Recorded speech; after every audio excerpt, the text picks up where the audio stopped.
Okay, so I'm going to give you some very basic, quick tutorials on Photoshop. I know that we talked about this in class, but I wanted to have this available to you so that you could access it as we try to move forward doing this online format. What you're going to see here on my screen is I have Adobe Photoshop open, and I've got a document open. This is a Photoshop document that you can download from Canvas, and this will be part one of a two-part assignment that you have coming up. So just to give you a quick overview of the tools. Over here on the left, you have all of the different tools that you'll use. If you're not sure what a tool is, you can hover over it and it will tell you what it is. It will also give you the quick key, which is given in the parentheses. If the tool has an arrow next to it, you can click and hold and it will show you different options for that tool. There are other tools that are stacked into the same tool. So what you'll be using most is the Move tool. And the Move tool, when it comes to this assignment, the Move tool will do exactly that, and it will just move items around. Another thing I want you to notice is over here on the right-hand side, you have your Layers panel. Excuse me. If you do not see the Layers panel, then you can go up to View and Window and click on Layers.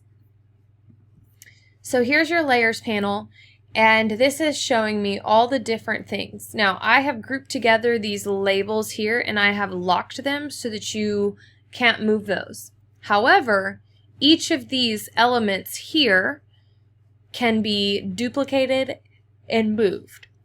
So for example, if I'm going to put a 120 volt outlet in the bedroom, I am going to come over here to the 120 volt or 110, 120 volt outlet.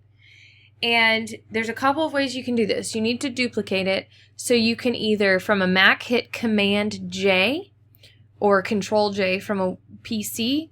You can also click on it and drag it down to add a new layer, and it will duplicate a copy.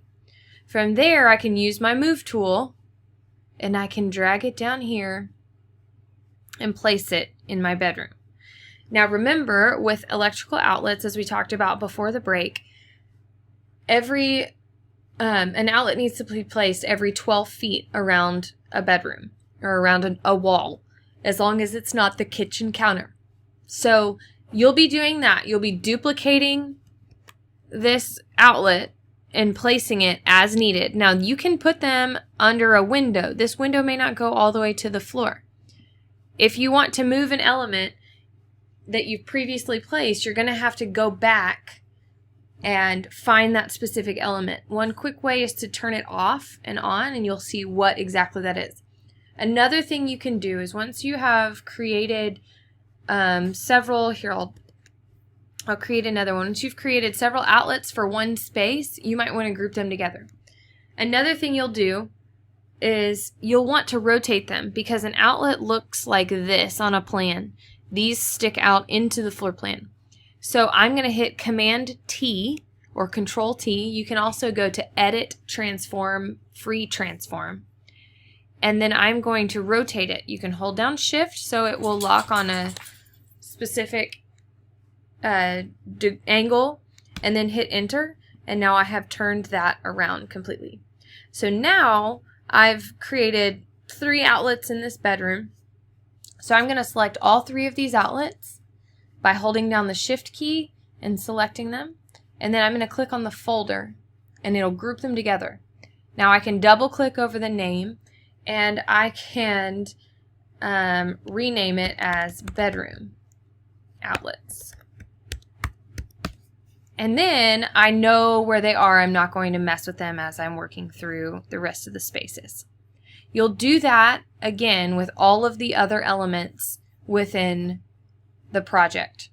So you will need to include a 120 volt GFI outlet.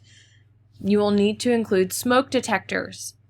electrical breakers, TV hookup, thermostat, and a 220 volt outlet, because there is an appliance that is listed here that does require a 220 volt outlet. So you will be doing this exact same process for all of these elements.